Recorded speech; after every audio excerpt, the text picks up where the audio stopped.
Hi everyone, it's Denise from Paper Pastime. I have another little box for you today. This is perfect in time for Valentine's Day. It's just a small little box, just a little flap. This one's on double-sided paper. I saw this morning on Dawn's Stamping Thoughts. I think it's something with stamping up. I liked it and thought it'd be real easy to duplicate in DS and an SVG file, so I did. I didn't originally like that there was no closure, that it was just tied with a ribbon. So I went and spent a lot of time just fiddling around, made a little flap so it closes like this. Then when I was all done, I liked the original better. So the file does have the flap and the little hole here. If you don't want it on the SVG file, just simply snip that off with your scissors and that will be covered up and won't show. If you use the DS file, just delete this shape and this shape on the file and you'll be good to go. Okay, here's the file all cut out. I don't remember if this is the DS file or the SVG. They're pretty much the same. I do have little score lines on here. You can resize this if you use the SVG. The DS file is not resizable because we don't have grouping.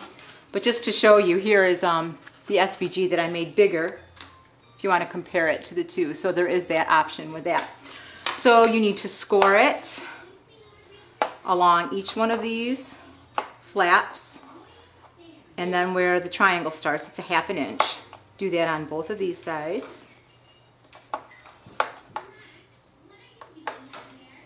Okay, then just turn it along this flap. And then there's the little score lines. It's going to be just along the bottom of your slot if you're using that one.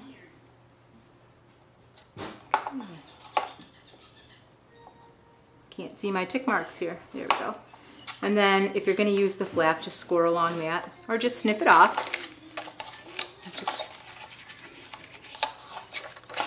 I made this one out of solid colored paper, and I did cut a few little layered panels to go on it. To do that, I simply just pulled up a triangle shape on the same page with my file, sized it to how I wanted it, and then moved it to a separate page. Okay, there's not much adhesive on this box. You just need one little strip along the bottom of this triangle flap and another little strip along that one.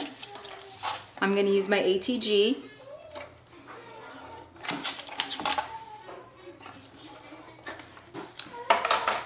Then just bring your bottom flap up. You just got to worry about the bottom corner and try and get it square. It doesn't have to be super precise.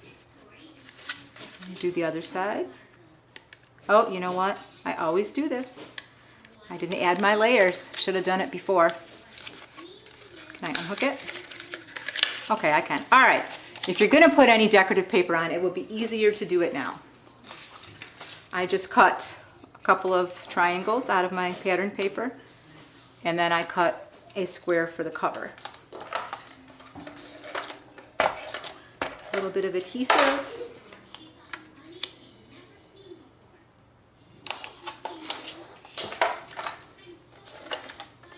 Use a little more. I'm just doing it quickly for the video. Now I'm probably adhered to my score pal. That's okay. And I just got all the adhesive cleaned off too. That's why it has adhesive on it, because I do things like that all the time. All right, now we'll fold them in. There's one. There's the second one. And just to show you how it does hold it well. So if you didn't want to put ribbon on it, there, very cute. I thought for school Valentines you could just write the 2 in the from here and put your little treat, and you wouldn't even have to purchase little ones to go with it. I don't know if I want ribbon around this one or not. All I did with my ribbon on my other ones is just knot it around the middle. I can never tie bows or knots good on camera. When I'm doing it off camera, it doesn't take me any time at all. It's not something I usually struggle with. But every time I go to do it on here, I can't do it. Anyway, I'm not going to bother. All right, I did cut out a couple of little hearts for this. Okay, I did cut some little hearts for the front of this one. Just going to stick it on there. ATG gun's a little bit big for these tiny little cutouts. I should have had something else handy, but it'll work. Okay. So just to show you again real quick. There.